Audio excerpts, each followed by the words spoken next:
Hello YouTube. Here's a series of pictures of building a 502 Big Block Chevy for my 1967 Camaro using a GM Performance Parts short block. Welcome to Rick's Garage, where stuff gets done. Here's a series of pictures building a 502 Big Block for my 67 Camaro.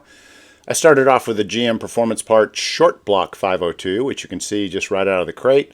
I immediately put the flywheel for a manual transmission on it.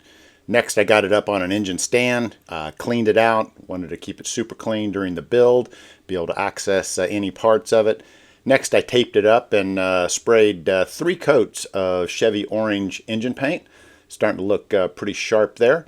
The next items I'm going to start taking a look at will be the heads. So I bought aluminum rectangular port Chevy Bowtie performance heads.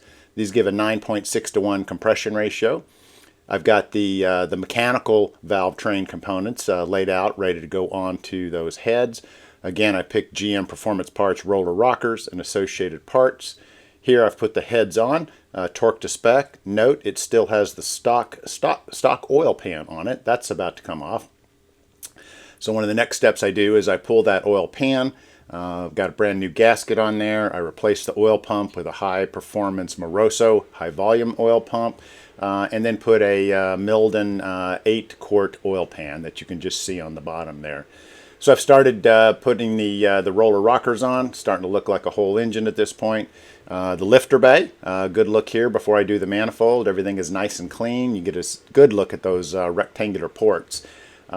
Just another look at the outside of the engine as it starts coming together, looking pretty good. Couple more steps I skipped through here, but I've got some valve covers that I milled the 502 Chevy on the top, and I put the biggest hooker headers that'll fit in a 67 Camaro on. They're 2.1 inch primaries, and they're big. And when I install it in the Camaro, there's a couple of tricks I use to get it in there, because most of you know headers are very difficult to put in cars when the engine is in. So one of the next things I'm going to have a video on is putting this engine on a test stand and running it for a few hours to make sure it's all buttoned up.